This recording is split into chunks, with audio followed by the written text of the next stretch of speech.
సినిమాల్ని చూస్ చేసుకుంటారా? మీ బ్యానర్‌లోకి వచ్చాక సినిమాలు హిట్ అయిపోతూ ఉంటాయా? లేదు. కథల ఎంపిక చాలా బావుంటుంది. ఐదర్ గుడ్ ఆర్ బ్యాడ్ కథల ఎంపిక చాలా బావుంటుంది మీ సినిమాలు. ఆయన ఈ మధ్యలో నీ ఫామ్ తగ్గిందని తిడుతుంటే మీరు ఇక్కడికి వచ్చాము చాలు. ఆ,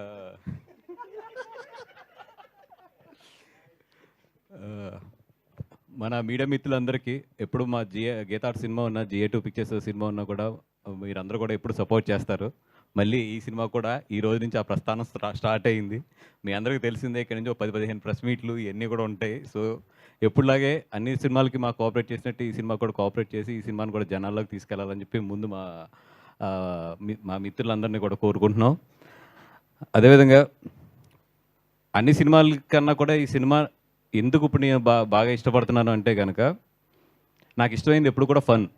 మీరందరూ కూడా చూసుంటారు, ఎంత సీరియస్ విషయంలో ఉన్నా ఏదున్నా కూడా దాన్ని కూడా ఒక ఫన్ కానీ ఒక ఎంటర్టైన్మెంట్ కానీ నేను అరవింద్ గారు మాట్లాడుకుంటూ ఉంటాం ఒక విషయాన్ని. మాకు ఏదన్నా వర్క్ నుంచి రిలీఫ్ ఉందంటే కనుక ఆ ఎట్టకారం, ఆ జోకులు, ఒక సీరియస్ సిచ్యువేషన్లోంచి కూడా ఒక పాజిటివ్నెస్ తీసుకుని దాని నుంచి ఎదరికి తీసుకెళ్తాం అనేది అరవింద్ గారి దగ్గర నుంచి నేను చాలా నేర్చుకున్నాను. అది అంటే ఎంత కష్టంలో ఉన్నా కూడా ఒక్క జోక్ మనల్ని చాలా రిలీఫ్ చేస్తుంది. అట్లాంటిది ఈ సినిమా నేను ప్రామిస్ చేస్తున్నా, GA2 పిక్చర్స్ నుంచి కానీ గీతార్స్ నుంచి కానీ ప్రామిస్ చేస్తున్నా, థియేటర్లో వచ్చిన ప్రతి ఓల్కి బయటికి వెళ్ళేటప్పుడు మాత్రం బొగ్గ మాత్రం నొప్పి పెట్టే పంపిస్తాం. అదైతే మాత్రం షూర్ 100% అది. అది అరవింద్ గారి గ్యారంటీ, నా గ్యారంటీ, GA2 గ్యారంటీ. కంపల్సరీ బొగ్గ కొంచెం ఇంకా గట్టిగా నవ్వి వాళ్ళు ఆడుకుని ఉంటే కనుక ఇది ఏమంటారు, స్టమక్ మజిల్ అంటారండి దీన్ని, ఈ రెండు మాత్రం నొప్పితోనే బయటకు వెళ్తారు. అరవింద్ గారు ఎప్పుడు నేను సినిమా తీస్తున్నా కూడా కథేంటి కథేంటి కథేంటి అని అడుగుతున్నారు ఎక్కువ. అందుకే ఈ పట్ల అసలు కథ పెట్టుకోకుండా చాలా జాగ్రత్తగా అరవింద్ గారికి ఒకటే చెప్పాను, సార్ 2 hours ఒక అబ్బాయి నాకు కథ చెప్పాడు అంజీ, నేను అతను కథ చెప్పుతుంటే 3 సార్లు కథ కాదు సారీ ఒక సినిమా చెప్పాడు నాకు 2 hours 3 సార్లు నాకు నెప్పెట్టి ఆపమని ఒక టీ తాగి మళ్ళీ కూర్చున్నాను.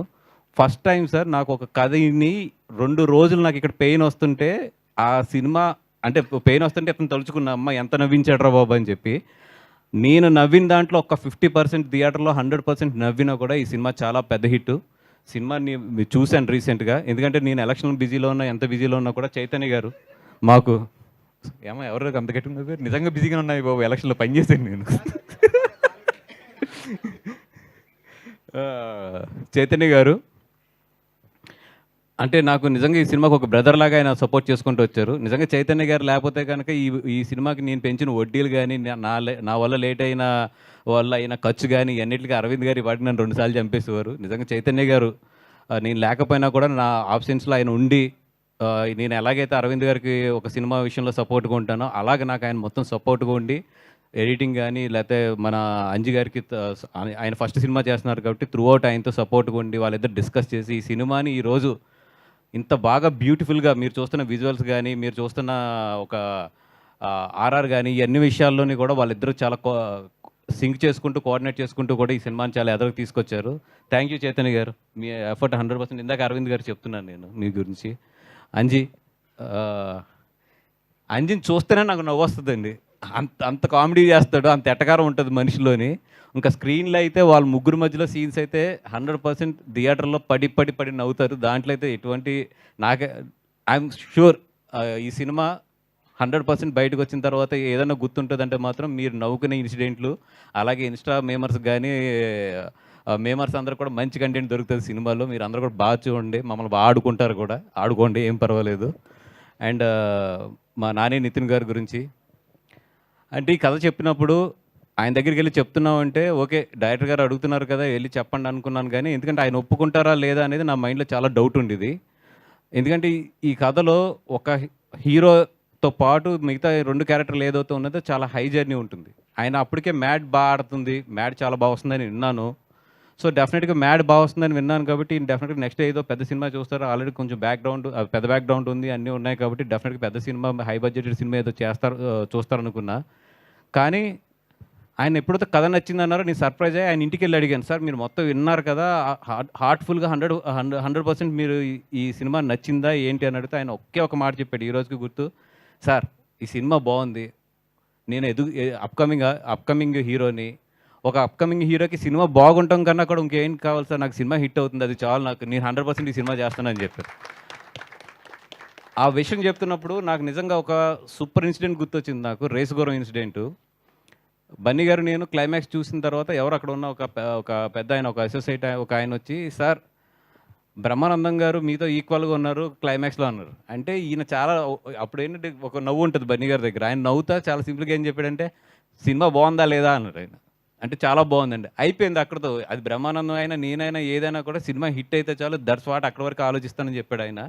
నిజంగా ఆ మాట చాలా పెద్ద మాట. అది ఏంటంటే ఒక ఒక ఎనీథింగ్ దేనికన్నా కూడా ఒక సినిమా అనేది ఎంత ఇంపార్టెంట్ అనేది నిజంగా మరి నితిన్ గారికి ఎలాగ తెలిసిందో కానీ అది చాలా బాగా ఆ రోజు మాట అలా గుర్తుండిపోయింది నాకు. అండ్ ఇంకా ఎదురెదురు చాలా ఫంక్షన్స్ ఉన్నాయి కాబట్టి ఎక్కువ మాట్లాడి బోర్ కొట్టించుకోండి. మా అజయ్ గురించి చెప్పాలి ఈరోజు మెయిన్ అయితే. అజయ్ అర్సాడ మిస్సింగ్ సినిమా అనే ఒక సినిమా చూశాను. దాంట్లో ఆర్ఆర్ గురించి నిజంగా చాలా బాగా ఫీల్ అయ్యి నేను ఆ రోజే పిలిచి నేను డెఫినెట్గా నీతో ఒక సినిమా చేస్తానన్నాను. తర్వాత అతనితో చాలాసార్లు మాట్లాడి మొన్న తీసుకొచ్చి ఈ సినిమా ఆర్ఆర్ చేయమని అడిగి అదే ఆర్ఆర్ నచ్చడంతో అతనితో ఇంకో 2 సాంగ్స్ కూడా చేయించుకున్నాం ఇమ్మీడియట్లీ. నిజంగా ఎంత హ్యాపీగా ఉందంటే నాకు వర్క్ పక్క రూమ్లోకి తీసుకొచ్చాడు మొత్తం తన సిస్టమ్ అంతా కూడా. మామూలు జనరల్గా ఏంటంటే మేము ఒక ఆర్ఆర్ చేయించుకోవాలంటే కేరళ వెళ్తామో లేదా చెన్నై వెళ్తామో, చాలా చాలా ట్రావెల్ చేయాలి, ఆ లాస్ట్ మినిట్ హెక్టెక్స్ ఇవన్నీ ఉంటాయి. అట్లాంటిది ఈరోజు నా ఆఫీస్ రూమ్లో పక్కన కూర్చొని మొత్తం అంతా కూడా చేసి నాకు నీట్గా ఏదో వేడి బజ్జీలు తీసుకొచ్చినట్టు ప్రతి సీన్ కూడా తీసుకొచ్చి చూపించేస్తున్నాడు నాకు. నిజంగా థ్యాంక్ యూ అర్షద్, నాకు చాలా స్ట్రెస్ పని తగ్గించారు మా అందరికీ. అండ్ డెఫినెట్గా హైదరాబాద్లో ఉన్న మ్యూజిక్ డైరెక్టర్స్ అందరూ ఎంత మంచి జర్నీ చేశారు ఇప్పుడు వరకు. ఇంకో మ్యూజిక్ డైరెక్టర్ కూడా మన ఇండస్ట్రీకి హైదరాబాద్ నుంచి యాడ్ అవుతున్నాడు. నిజంగా ఒక థ్యాంక్ యూ సో మచ్ ఇది. అండ్ ఇంకెవరన్నా సురేష్ బేబీకి రాశారు, ఇప్పుడు ఆయ్ కూడా రాశారు. మంచి హ్యాండ్. డెఫినెట్గా ఈ సినిమా కూడా అంత హిట్ అవ్వాలని నేను కోరుకుంటున్నాం. మా కసిరెడ్డి అండ్ అంకిత్ గురించి అయితే చాలా మాట్లాడాలి. వీళ్ళిద్దరి గురించి ఇప్పుడు మాట్లాడే కన్నా కూడా నేను టీజర్ రిలీజ్ అయిన తర్వాత మాట్లాడతాను, అందుకని రిజర్వ్ చేస్తున్నాను అది. అండ్ టీం మొత్తానికి కూడా all the best and thank you so much. Thank you అండి, thank you so much. And మీరు చెప్పలేదు మేము ఫ్రెండ్స్ అండి అని స్టార్టింగ్.